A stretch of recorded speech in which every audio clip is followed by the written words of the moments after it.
Brew on Politics Social, coming to you all the way from beautiful Ginger Island in the Caribbean. Somewhere in the Caribbean.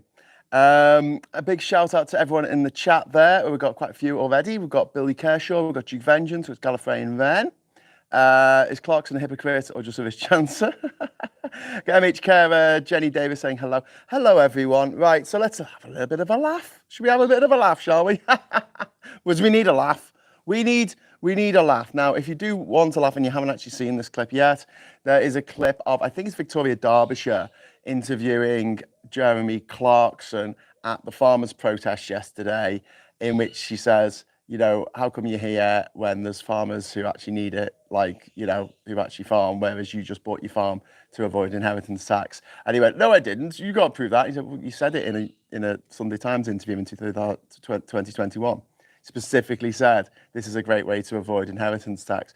Maybe if he hadn't said anything, they wouldn't have thought of it. But here's the thing, right? Here's the thing. We on the left have been saying, what have we been saying for many years? Tax the rich. Even people who are on the, you know, who are on the left, who are rich, are saying, tax me more. Tax me more, you know?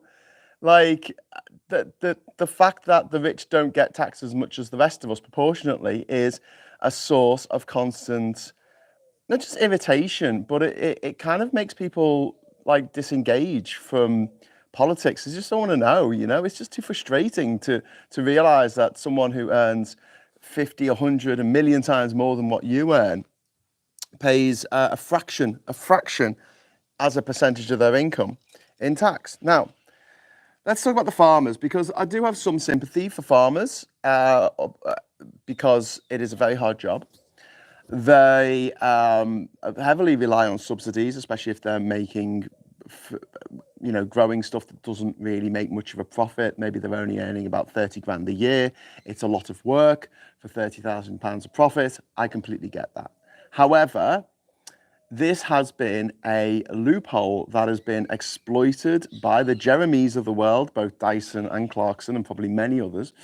So let's call them farmer Jeremys, right? These are not real farmers. These are people who buy up vast tracts of land to avoid, and here's the kicker, not having to pay tax once they're dead. Like, that is the bit that I just can't. This is basically, I want to take my money with me, thank you very much, when I die, and I don't want the government taking any of it. And the reality is this. At the moment, the threshold for having to pay inheritance tax is £325,000. That's from one person, right? If there was a family home involved as well, the threshold goes up to 500,000. That's for one person. Now, if you have a married couple, you can defer your tax-free break, your inheritance tax-free break, to your spouse before it goes to your children. And then what happens in that situation is all those numbers are doubled. So essentially, if you have a family home, your mum and dad live in it, they both pass away, you will get up to £1 million tax-free, right? Gratis. Okay, with the farms, it's over £1 million after that. After you have already got £1 million tax-free, you can get another £1 million tax-free, and also the same situation where if there's a mum and their dad who own a farm and they pass it to their son or their daughter, it goes up to £2 million. So you could get £3 million tax-free if you are a farmer. That's pretty good. Now, some farmers have said yes, but you know, land is expensive and farming equipment is expensive and stuff like that. And it's like, yeah, I get that. Now, the farming equipment stuff, can't do anything about that. But land, one of the reasons why land is so expensive in the UK is because, hi Andy, is because of people like Jeremy Clarkson and Jeremy Dyson and Farmer Jeremy's land buying up land so they can avoid inheritance tax. That drives the land prices up and takes it away from real farmers who actually want to farm. And Femi pointed this out, and he's completely on the money, as he often is, on this.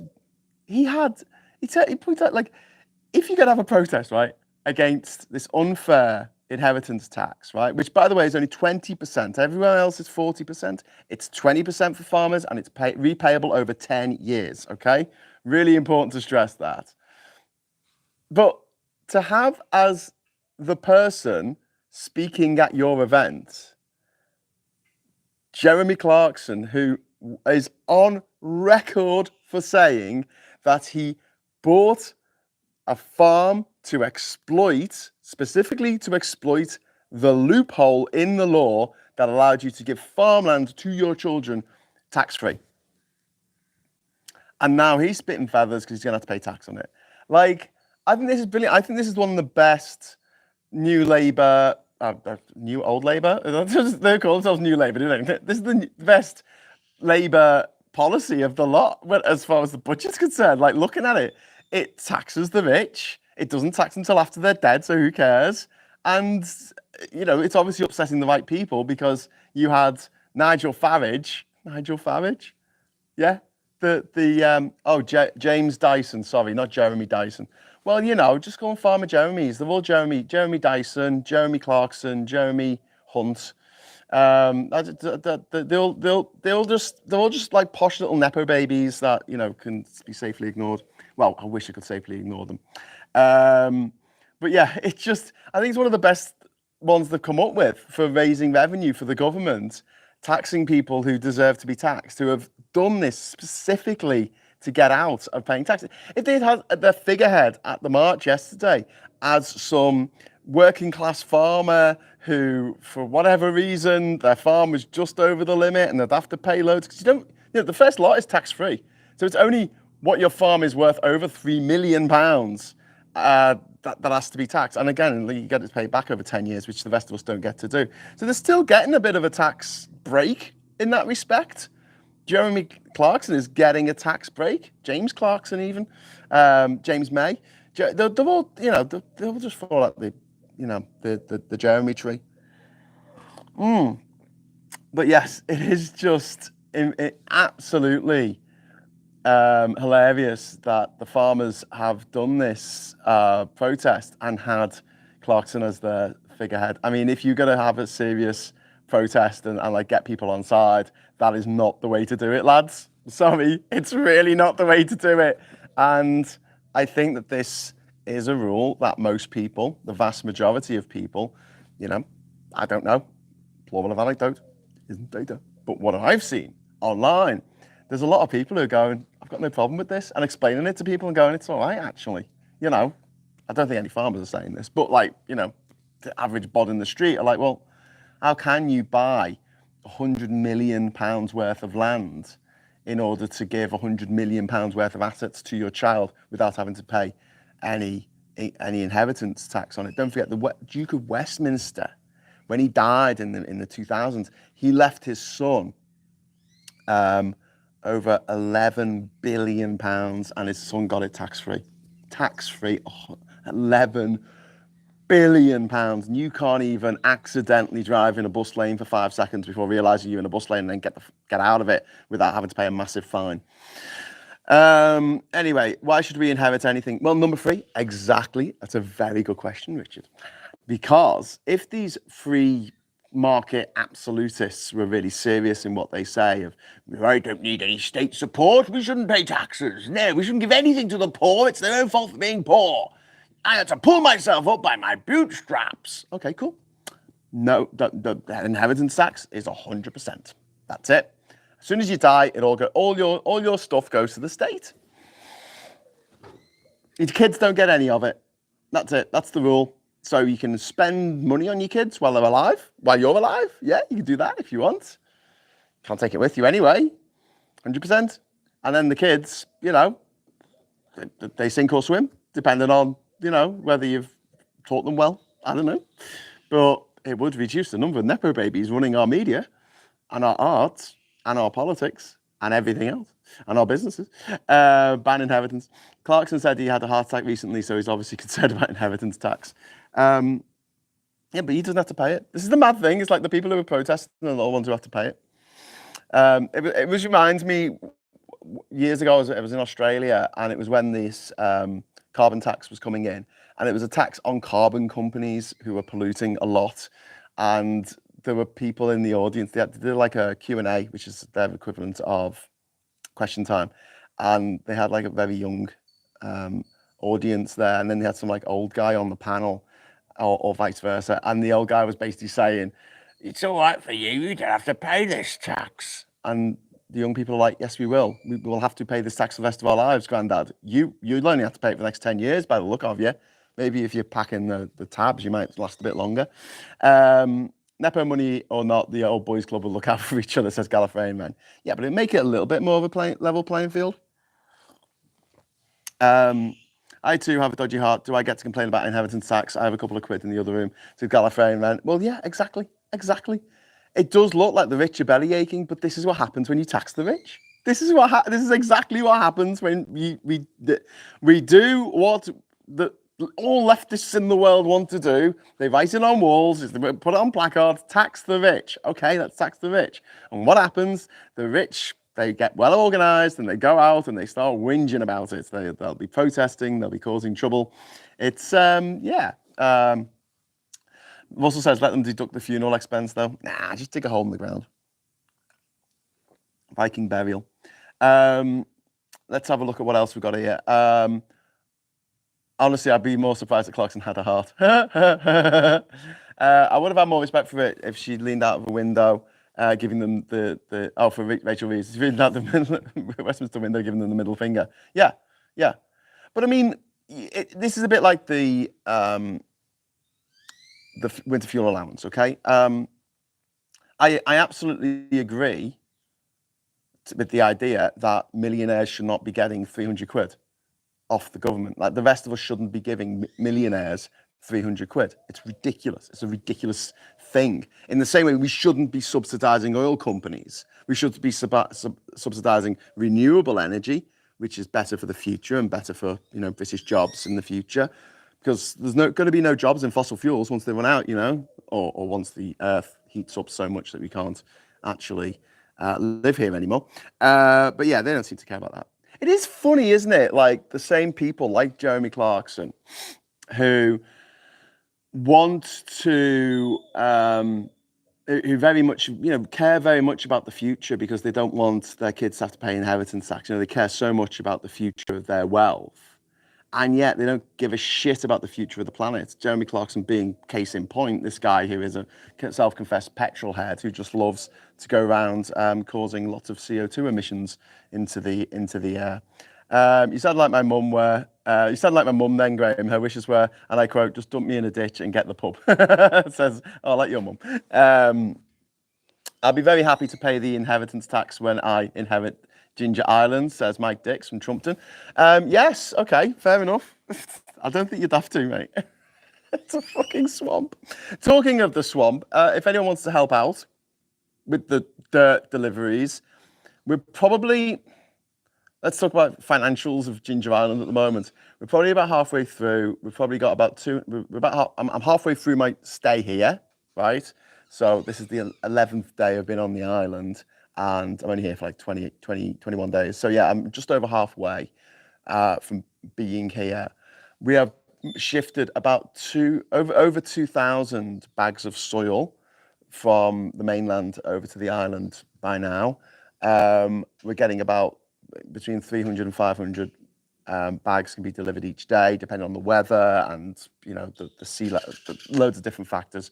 But we've been trying to get that in regularly each day, and we're probably going to need another 2,000, 2,500 bags before the job is done, to a level where the islands will be sort of safe for another few years.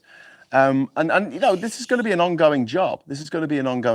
Make no bones about it. People are like, well, what are you going to do when the sea level rises? It will. It absolutely will. And we're going to have to continue to build up this island. And maybe there's a more cost-effective way of doing it, just hiring a massive barge full of 100 tons plus of soil. Actually, we've moved more than 100 tons, so that's even more than that, 1,000 tons of soil in one go. Maybe that's possible, but I do like the fact that all the money that has been spent on the island so far has gone to locals. There's 3 groups of local people who have been helping us out here from various places around the archipelago.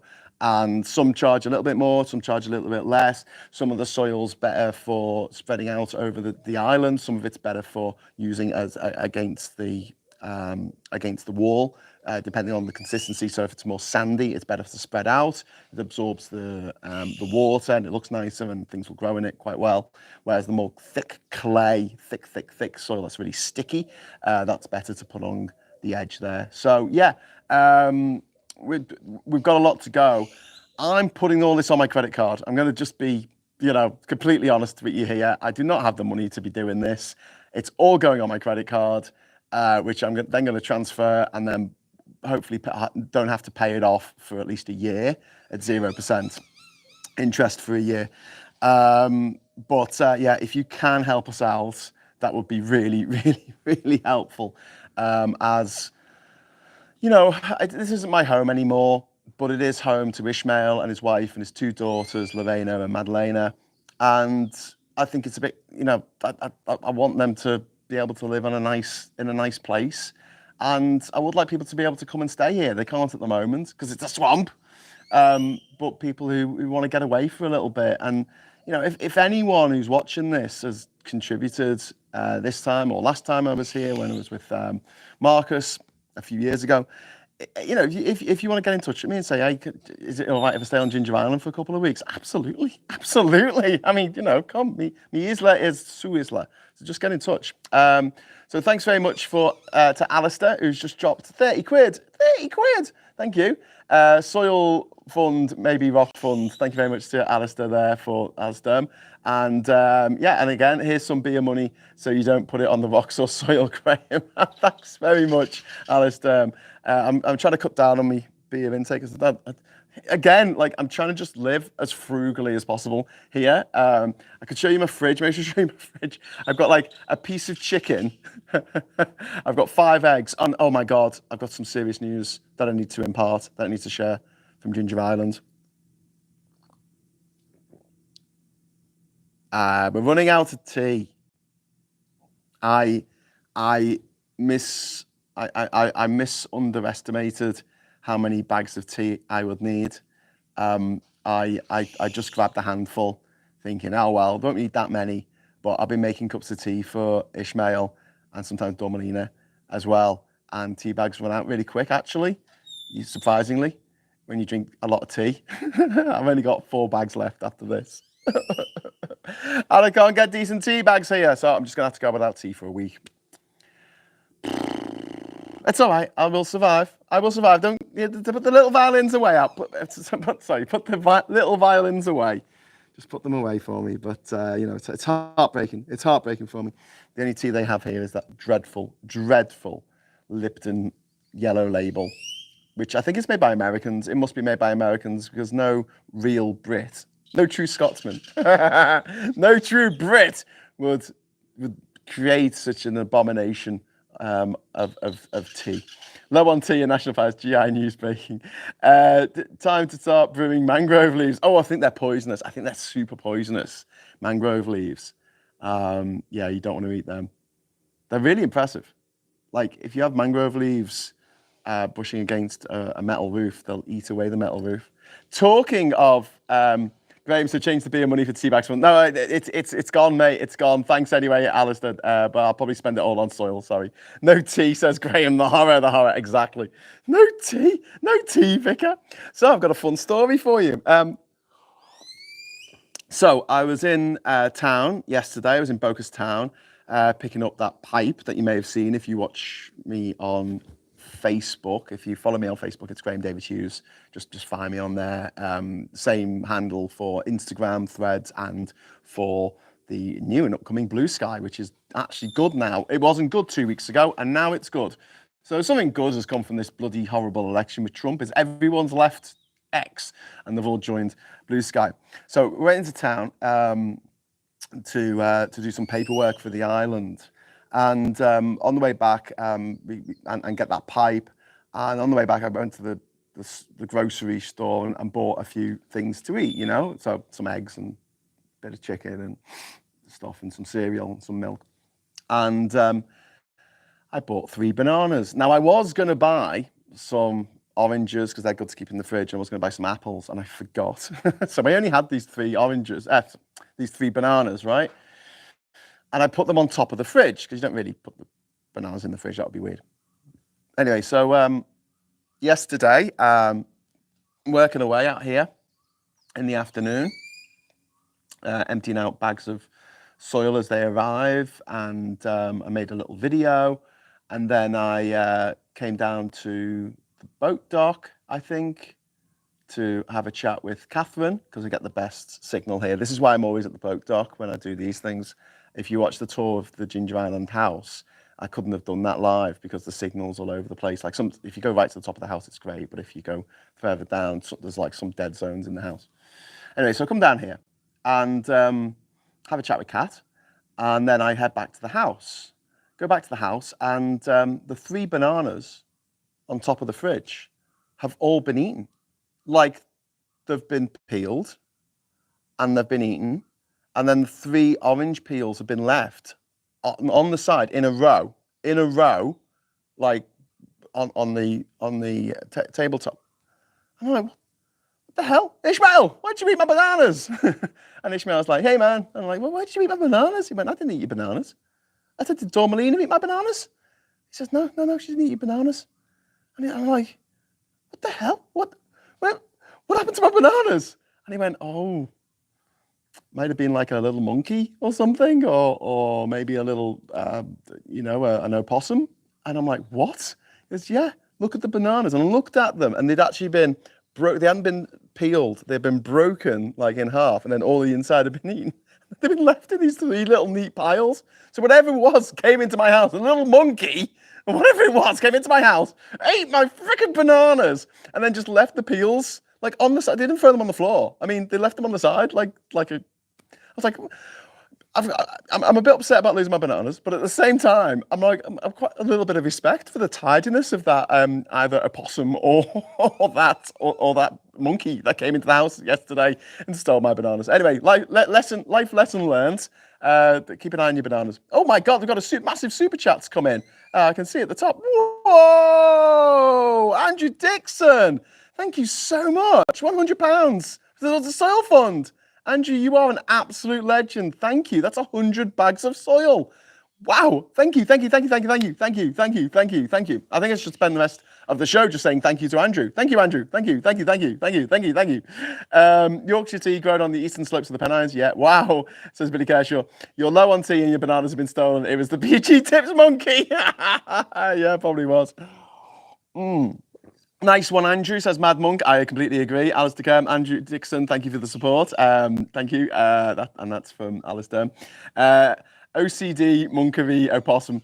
I am a very rare example of a non-tea drinking railwayman, says David Peacock.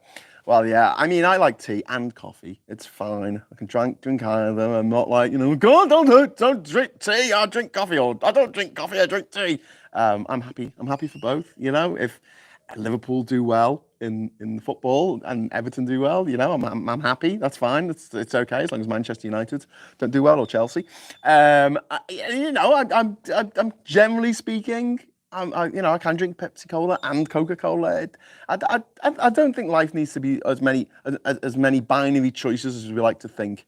Like I either like Star Trek or Star Wars. I can't possibly like both. And you're like, yeah, you probably can. I do. May the force be with you. Anyway, moving on. To Gallifrey and Ren.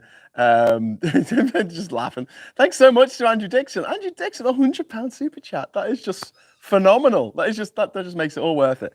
I went caffeine-free a year ago by having COVID. Been on herbal ever since. So that's quite interesting, Russell. I found that before I left Durham, I was having a little bit of... I was getting headaches. I was getting quite a lot of headaches. And looking back, I think I was drinking too much coffee. And when I wasn't drinking coffee, I'd get a headache because I needed the caffeine. So I sort of switched back to tea a little bit because I felt like I was drinking a lot more coffee than usual. I usually drink about 4 or 5 cups a day of something. And tea's probably healthier. Less caffeine. Jar Jar for Tory leader, says Don K. Oh my God! Like it's Wednesday today, isn't it? Oh shit! PMQs was how was PMQs today? Did anyone watch PMQs? Did Kemi Badenoch make an absolute arse of herself? I completely missed that because I was getting set up for the stream. Two sides to look at it. Going without is a treat, not to not have, to really or not, and live large on holes. Indeed. Going without is a treat, to not to have, to really or not to live large. And I don't know what you mean by there, donkey. My blackbirds are making the maddest noises again. If you could hear that whistling. Yeah, that's not a power drill. That's a bird. Yes, caffeine withdrawal gives you a headache. Oh, good. I don't mean good. I mean, that's a terrible thing. But obviously, I think that's what it was. I think it was. That whistling is a bird. Did Badenoch make an arse of herself? You already know the answer to that. I know the answer. I don't even know to watch it. Oh, it was Rayner. Oh, it was Rayner. It was the deputies. Oh, well, who's the deputy? Who's the Tory deputy? I don't even know. Look at this. I'm completely out the loop. You'll have to tell me. I'm going to just put that over there. And then I'm going to just take a big glug of this ice water because it's so hot. I'm not complaining. I know it's really cold in the UK right now. Like -3 in Durham or something ridiculous. I need real coffee, says Donkey. Jabba has already been Tory leader. Is that Boris Johnson, Jabba the F-U-C-K? They wanted a more moderate voice for the Tory deputy, so they went with Palpatine. Palpatine? Oh, right. I was trying to think like who you were referring to, whose nickname is Palpatine, as in the Emperor. But yeah, I don't have ice, alas. Does it matter who the Tory deputy is? Well, yeah, because if it was Deputy PMQs, then it would be the deputy talking rather than Angela Rayner. There was a really funny news story the other day that I noticed. The right-wing press, like belly aching, trying to find something to pin on Starmer of like why Starmer's a bad leader. And apparently, since becoming leader, he spent 46 days out of the country. Yes, at events that he would have to go to anyway as Prime Minister. And any Tory leader would have gone to at least 43 of those days. We talk about like NATO summits, Commonwealth Heads of State summit. We were talking about the Olympics and you know the Remembrance Day. I want to say celebrations. What did you say? Remembrance Day event. It's just like they're just trying to find anything to pin on this really boring guy whose policies are not that out there. I mean, they're not as great as we would like, and we're hoping that there's going to have to be a great reset now with our relations with the EU as a result of Trump's win in the States. We cannot rely on America anymore. We cannot lean back and say, oh, America's got our back. America has well and truly not got our back. In fact, Trump will probably unilaterally pull out of NATO. It's a very, very, very good chance of that happening. And, you know, he is Putin's whipping boy. I mean, he'll probably either leave NATO or get Russia to join NATO, one of the two. The Mail have decided that the Sarnies are woke. Yes, I saw that as well. So, like, the non-woke flavors like cheese and ham are not wanted anymore. We want woke flavors of. So food is woke now. You've got to admire the Daily Mail in a way, because I don't think that if you tried to use artificial intelligence to come up with, or you know, ChatGPT or whatever, to come up with like the maddest news stories that they could possibly come up with, I don't think they could match them for like just the sheer banality of the stories that are in like the Daily Mail. It's like freaking out about sandwiches. Sandwiches are woke. Everything I don't like is woke. Don't you know? Don't you know? 46. I'm outraged, except I'm not, because I don't care. Life's too short. As long as I wound up as in the fail. What are you, 46? Congratulations. Happy birthday. You'll be in the same year as me in school. The BBC says the Tory opposite of Rayner was Alex Burghardt. Okay. I've never even heard of Alex Burghardt. There you go. Have a burger for a heart. The only acceptable Sarnies, the male are bile on a thick white. Zero chance of US out of NATO. better than other worries, a bit overcooked. Why would he not pull out of NATO? Like, I can't express this enough. People going, oh, he won't do this, he won't do that. He will. He absolutely will. It's just like, putting a serial killer in a room full of people and just saying, no, it's all right, he won't kill anyone. He will. He's a serial killer. That's what serial killers do. It's a bit like when people have a dog that's like, oh, that like literally bites people. Oh, he won't bite you. He won't bite. Oh, he did bite you. Yeah. They're complaining about people prefer chicken now. Clearly not heard of combination chicken. It makes a fun game trying to figure out what they call woke next. My money is on street lights. Yeah. Back in my day, all the street lights were yellow phosphorus, and now they're white, and they're too bright. You can't see the stars. Oh my God, the stars are so bright here.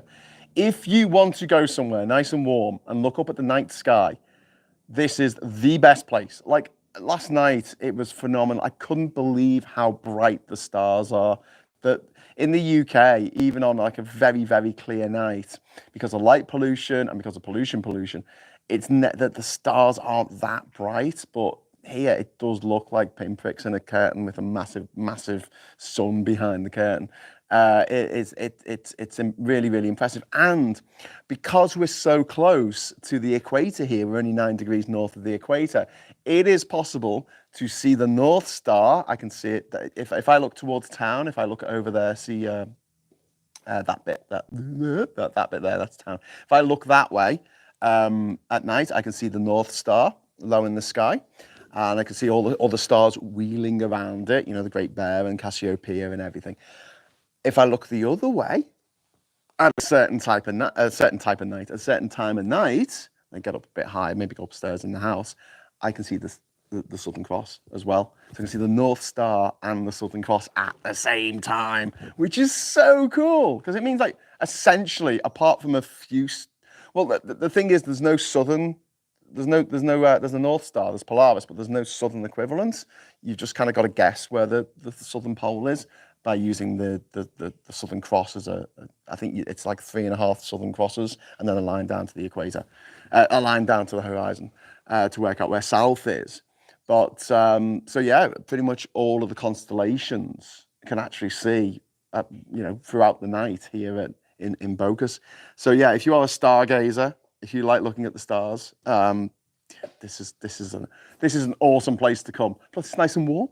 Normally in the UK, when I go out stargazing, it's go into a field. It's bloody freezing. That's the only time when there's no clouds. It's winter and it's cold. Svax is there. Yay! I'm finally caught up and watched live. Yay! Well done. We need Brexit sandwiches. Bread made for sawdust, generally turnip and effluent from the rivers, wrapped in despair. Oh my God. The Theresa coffee special. Trumpy does love Hannibal. I think someone's telling him stories about Hannibal, and Donnie got a bit confused. No, I think that he gets confused between asylum seekers and Hannibal Lecter being in an asylum. No more coronation chicken, 2 cosmopolitan, only sausage finger sandwiches from now on. That'll be a nice note. The only country to actually trigger Article 5 being the first to bail out. If they leave NATO, then they would have to remove all American troops out of Europe. How many is that? No, I mean, yeah, they might have to. They might have to. And you see, the thing is, right, if he does that, Trump will get away with it. Trump can get away with doing some mad stuff that no other leader would get away with. Like, he can go and rape people, he can like murder people and gets away with it. So if they do pull out of NATO and they pull all the American troops back, he can afford to make all those troops redundant and scale back the army. At the moment, it's about 30 cents almost of every tax dollar spent in America goes on defense. 30 cents. It might be more than that if someone wants to actually look up the stat on that, but it's a lot more than normal countries. Like in the UK, it's about 2 pence per pound that we spend on tax goes on defense. Like in America, it is over 10 times, 15 times more than that. So they could do with scaling back their military in many ways because it is this vastly taxpayer subsidized industry. Now, any other leader, if they tried that, especially a Democrat, they wouldn't get anywhere because all the military-industrial complex would be like, what? No, what? No, we like our tax-free, dividends. We like getting all this subsidies from the taxpayer. But Trump could get away with it. See what happens. We'll see what happens. I wish Trump would start invoking Bane from Batman. Yes, wow. We all want to sound a little bit like Jimmy Stewart, but wearing a Gucci mask. Gucci mask. Anyway, I don't know what the farmers are moaning about. If they want to pass their farms on to their children, they just have to transfer ownership. If they survive 7 years after that, no tax, says Joanna. Yeah, but they might not like their children. Maybe they don't want to see their children thrive till after they're dead. I don't know. Rich people are weird. They don't want us to waste time eating. We should be busy serving them food. 27 cents goes to interest payments too. GDP of big tech is about 95 cents in comparison, by the way. Totally messed up the joke about King sausage finger sandwiches, says Alan. That's all right. I've often tried to leave messages on this. The send button is right by like the delete button. So sometimes I'll write something and go, oh shit, I need to delete that. And when I'm doing it on my phone, yeah, it's really annoying. YouTube should really sort that out. YouTube has finally done a thing like, so I don't know if you noticed, but like the thumbnail for these shows, it's quite difficult for me to make them quickly because basically the sun comes up at around 6 o'clock, but the quality of light isn't particularly good until about 7 o'clock. So at 7 o'clock, I've got to take a photo of myself doing a funny pose. And then I use that for the thumbnail. The reason why I was doing that last week is because I couldn't make a hotspot on my laptop. So it was very hard to transfer photos from my phone, which has got internet, to my laptop. I would have to use Bluetooth, which is an absolute ball ache. I was going off on it the other day. I hate it. So what I've been doing is taking a photo of myself on my phone rather than trying to find a picture online that I can use and put that into Photoshop, because one of the other problems is that because I have no internet connection on my laptop, I can't use generative fill, which I generally use if there's a landscape picture and I need to make it portrait to go on the right hand side of the picture of the image. It won't work. But I do have a small amount of shareable, they call it shareable data. I have 1 gig of shareable data on my phone at the moment that I can share with my laptop using a hotspot. So I'm trying to use that as constructively as possible. But yeah, it's a case of waiting till it's light enough, getting a photo of myself, getting that put onto my laptop, and then making the thumbnail, and then getting that back onto my phone, and then sending it off. But the reason why I'm telling you this is what YouTube used to do, which used to absolutely do my freaking head in. Whenever you tried to go live, it would go, go to the settings, you say, I want to do a live show, go live. And if you never tried the live feature on YouTube before, you won't have experienced this. And now they've got rid of it, so this particular thing. But what it used to do, it used to take a picture of you. It gave you 3 seconds to get ready. And then it would use the camera on your phone, right? And it'd just take a picture of you. So it'd be like you'd be putting on. So generally speaking, you could be on the toilet getting things ready for the live thing, and it'll take a picture of you. And if you've said you want the show to be, you usually on your phone portrait, aren't you? But the image is on the thumbnail. It's horizontal, isn't it? It's landscape. So you're on the phone and it take a picture of you. You go like, what's it doing? What's it doing? And like before you can press the right button to stop it taking a picture of you, it takes a picture of you, like up your nose, with your eyes like on the bog. And it's like, why would you automatically take a picture of me? Oh, it's a little thumbnail. What, do they think you're like sitting there at your desk and like, ready for my thumbnail now? It's to absolutely do my head in. But now it doesn't do that anymore. It just uses the Politics Social logo if there's no, as a default thumbnail, which is what it should have done at the start. Anyway, right, there you go. One of my famous tangents. Should Trump pull the plug on further funding for Ukraine once he is in office? Can you see European countries doing the same, as he won't have as deep pockets as the USA does to support Ukraine? Michael, first of all, there is funding that has been allocated for the next 2 years, I think, to Ukraine. That's gone through as a congressional bill, along with funding for Israel and possibly Taiwan, I think. And that's gone through. It's been signed by the president, and I don't think Trump can unilaterally revoke that once it's gone through. Okay, I don't think he can. I think it would have to go through Congress again, and it would be quite difficult to get that through Congress, because even though the Republicans are mad and insane, some of them do appreciate the fact that Ukraine needs our support against Russia. So some of them are old enough to remember when Russia were the bad guys. Unlike now, when they're all like so cuddly and lovely and don't throw anyone out of buildings. Oh, Pickle's come along. Hello, Pickle. How you doing, Pickle?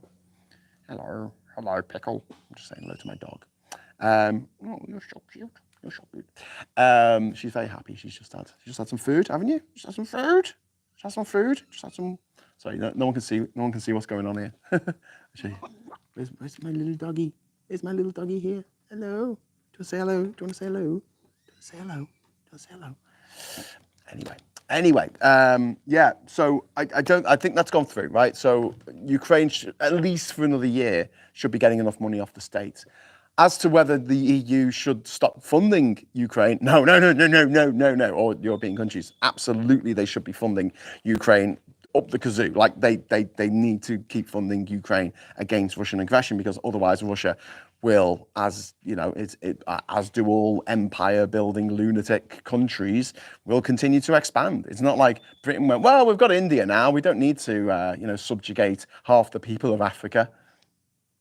Yeah, that never happens.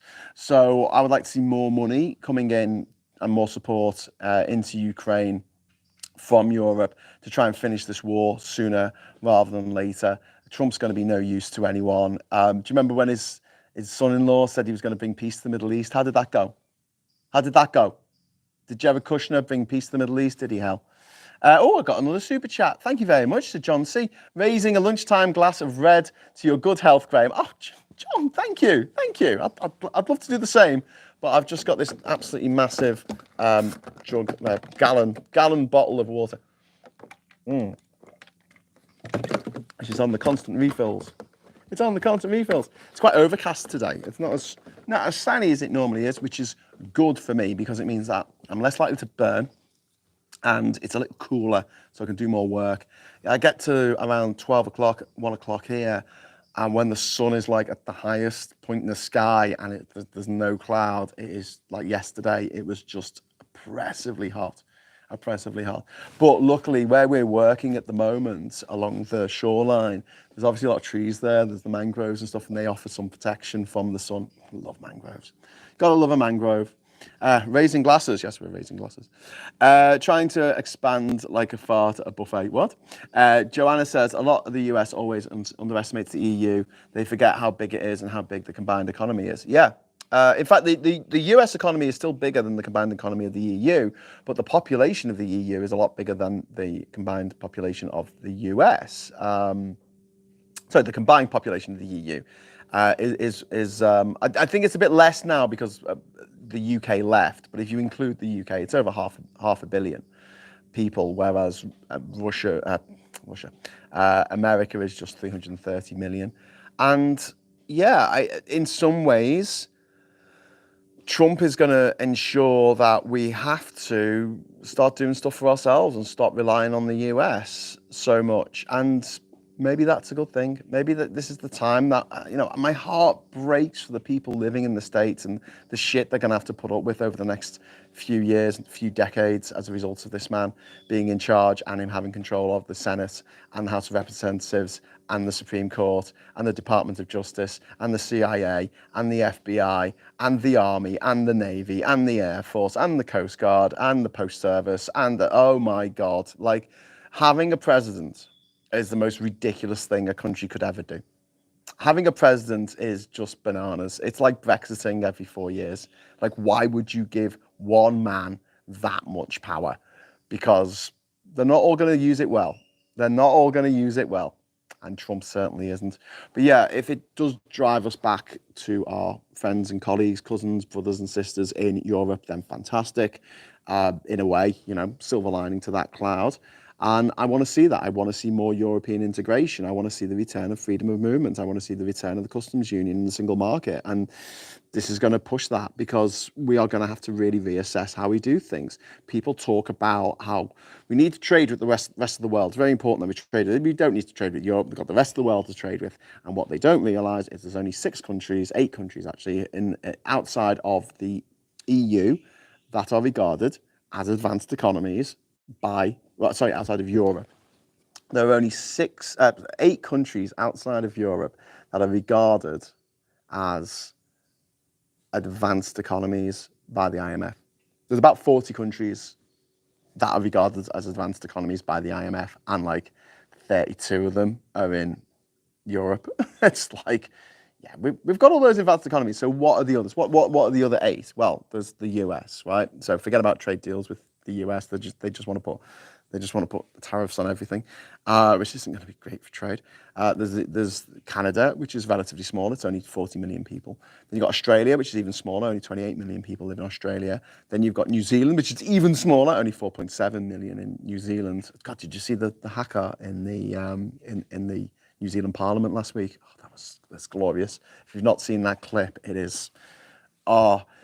It's like the scene from Braveheart, where he's saying, one chance to tell our enemies they may take our lives, but they'll never take our freedom. It's like that, mixed with the line from Independence Day, today we celebrate our independence. It's just one of those moments where you just go, yes! You stand up in the cinema and punch it. Your fist in the air. You're just like, yes. Anyway, so then we've got 4 left. The 4 that are left after those sort of British sphere of influence countries, they speak English there. Then you've got Israel, slightly problematic for reasons. And then you've got, I think, Singapore, Japan, and South Korea. That's it. That's like it.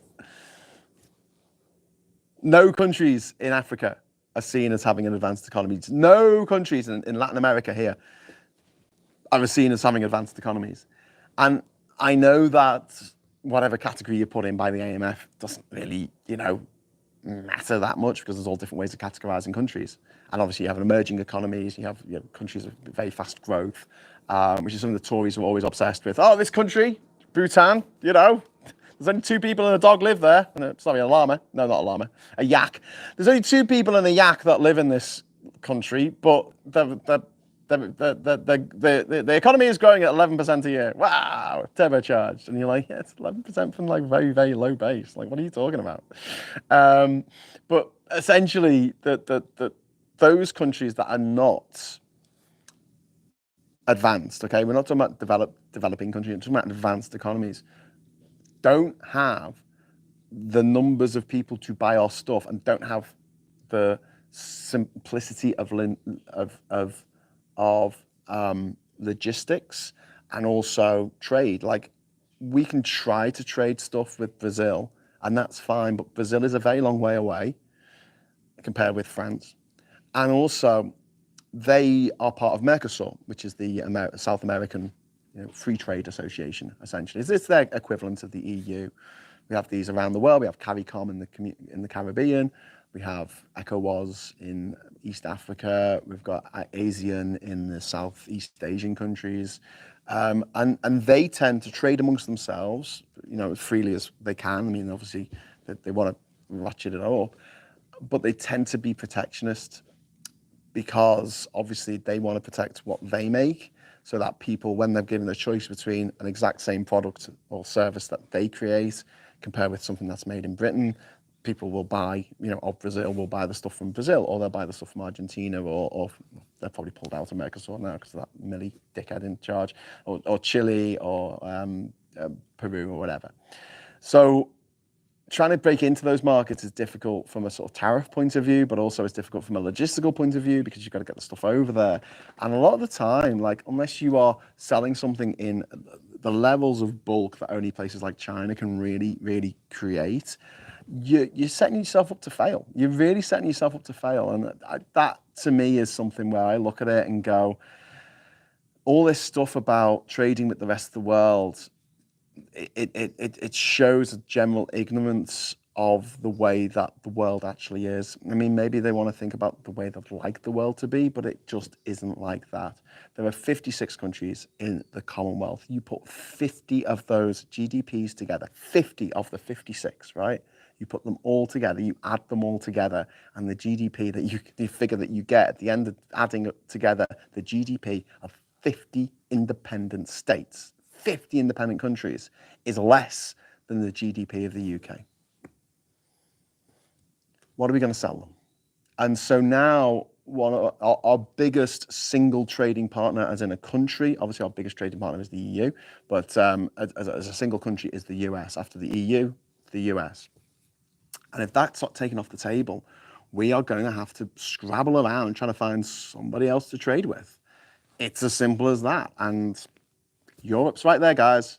Europe is right there. It's literally on our doorstep, not even metaphorically. Well, I suppose it would have to be a very big door. But there you go. Ginger Island could trade with Brazil.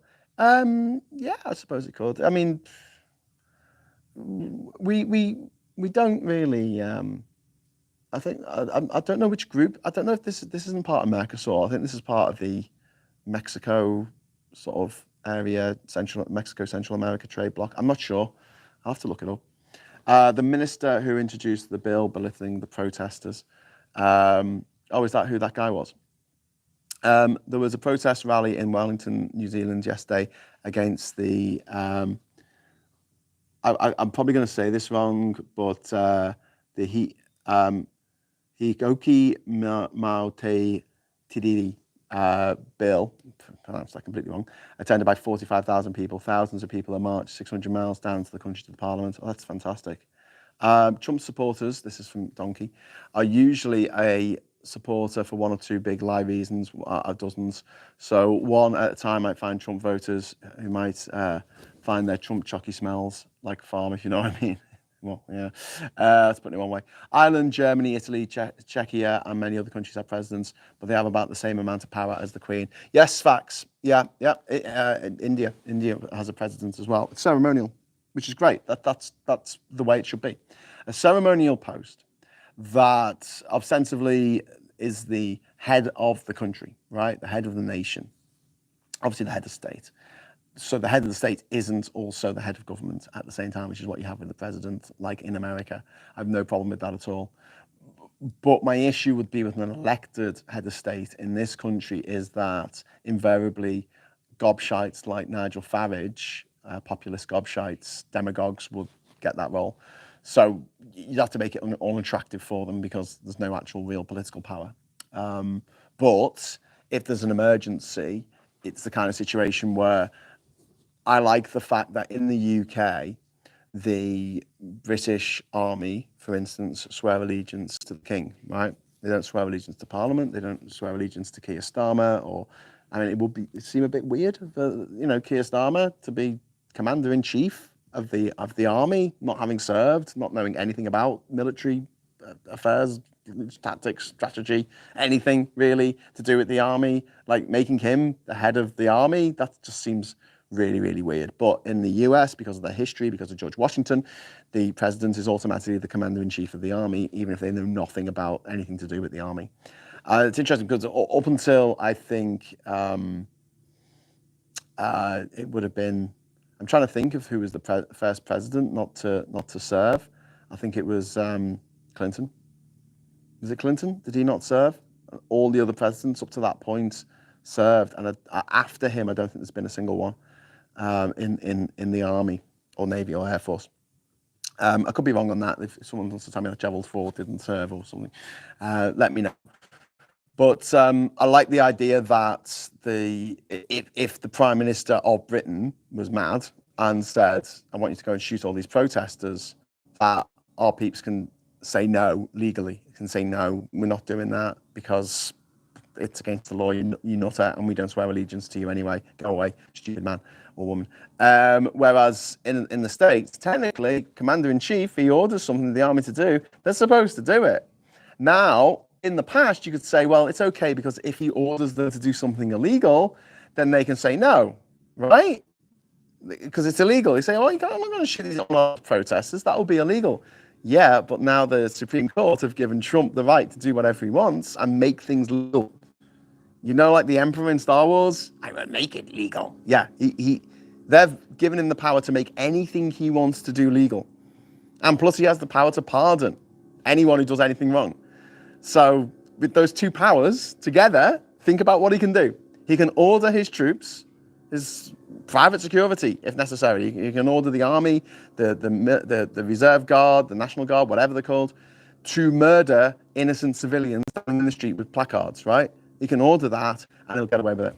And I guarantee 100% he would get away with it. Wouldn't spend a minute in, never mind, a second on death row where he probably deserves to be. Clinton had other skills. Can I be a gobshite? W served in the National Guard. I ran some wargaming. If Boris started supporting a Charlie Chaplin stash, the Queen King could say no on extreme prejudice, old Boris the father. I don't really understand. Derek, of the 45 men who have served as President of the United States, 31 had prior military service and 14 had none. Their service ranks range from private to interstate militia to general of the army. Well, Eisenhower led the forces on D-Day. I mean, he was a Republican, so, don't have much time for him, but at the end of for his policies, but can't knock the fact that he, got that beachhead. There is a draft in the US until late 20th century, so it's not surprising in my opinion. David Pacman said last night that Trump's popular vote has dropped below 50% apparently, so all their mandate talk might be a bit premature.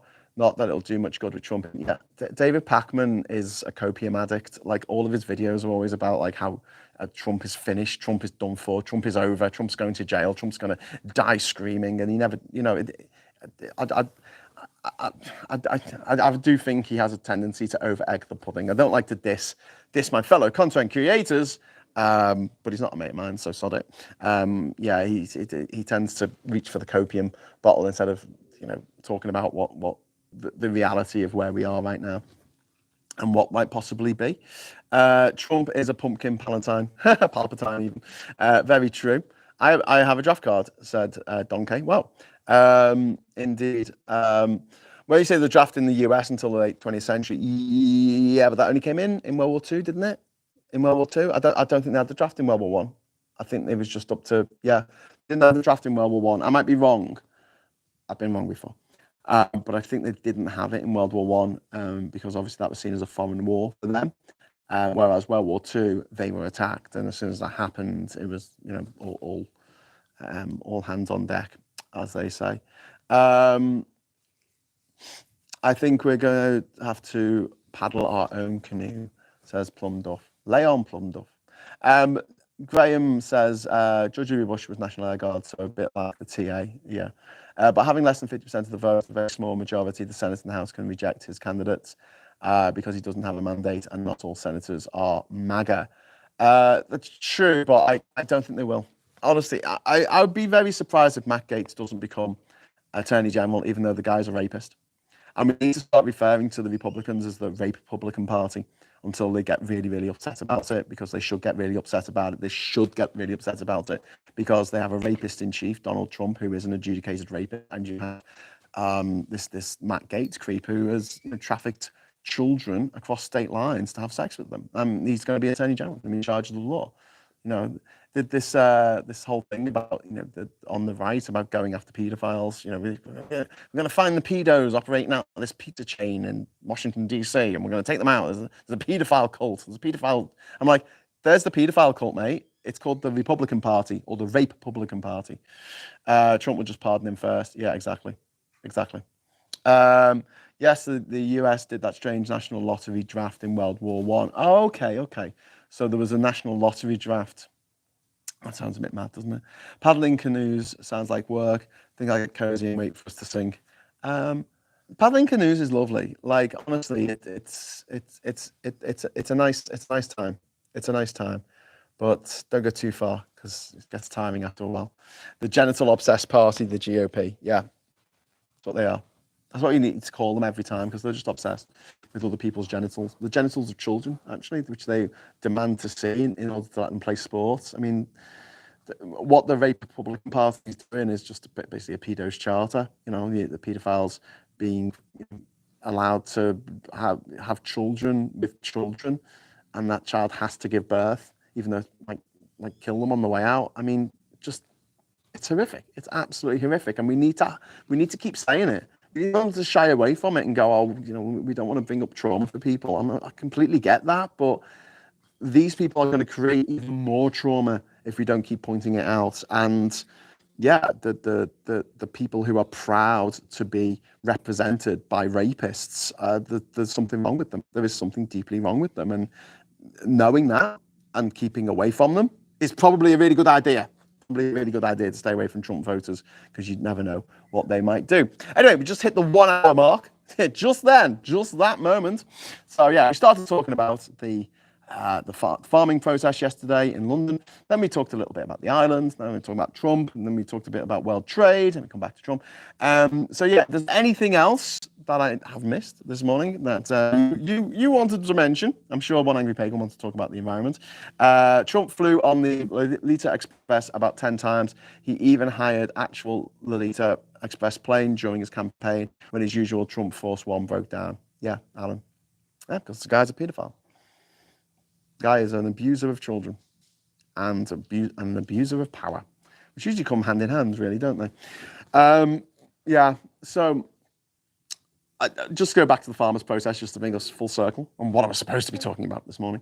I just think it's hilarious. I just think it's absolutely hilarious that they chose Jeremy Clarkson to be their supreme leader, like to be their voice at that protest, because I guarantee that farmers lost the sympathy of, I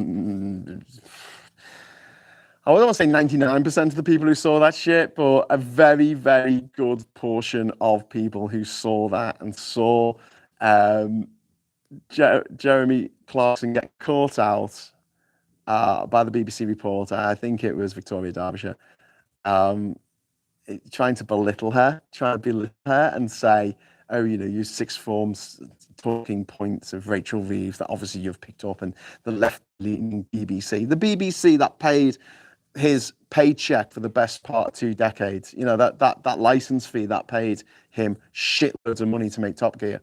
Yeah. And then he said, oh, the BBC having a pop at it, the national broadcaster having some kind of bias for Labour. And it's a bit like, mate, they've been all over the Tories for the last God knows how many years. They had Robbie Gibb on the board. They've had like the guy who facilitated an £800,000 loan for Boris Johnson's prime minister at the time, who then went on to be the chairman of the BBC. Somehow, how did that happen? I don't have no idea. Yeah, all right, mate. RFK, what an absolute bloody nutter. And an anti-vaxxer, absolute gobshite. The left-wing BBC that looked the other way whenever he used racial slurs on his show. That's very true. Jeremy Clarkson needs 100% inheritance tax to pay for the damage he's done to the UK. Couldn't agree more, Derek. Couldn't agree more. Well, anyway, look, thank you for watching. Thank you so much for the really generous super chats this morning. If you want to just chip in a few quid for soil here, even a fiver, that's 5 bags of soil. It would mean the world to me if you could help us out with that.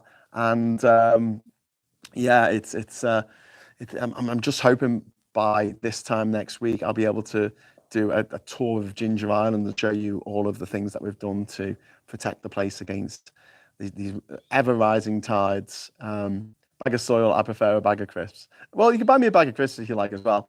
The link for the GoFundMe is in the description. And if you could help us out there, I'd really appreciate it. Thank you very much to Alice Durham. Thank you very much to Gallifreyan Wren and Ernie Burns and everybody else. And also, thank you so much to Andrew for that £100 super chat, mate. That is just way above and beyond the Call of Duty. Thanks so much for that. And until tomorrow at 1 o'clock GMT, when I return for another episode of Island Brew, I will say thanks for watching. Give us a like on the way out. Hello, good evening, welcome, and goodbye.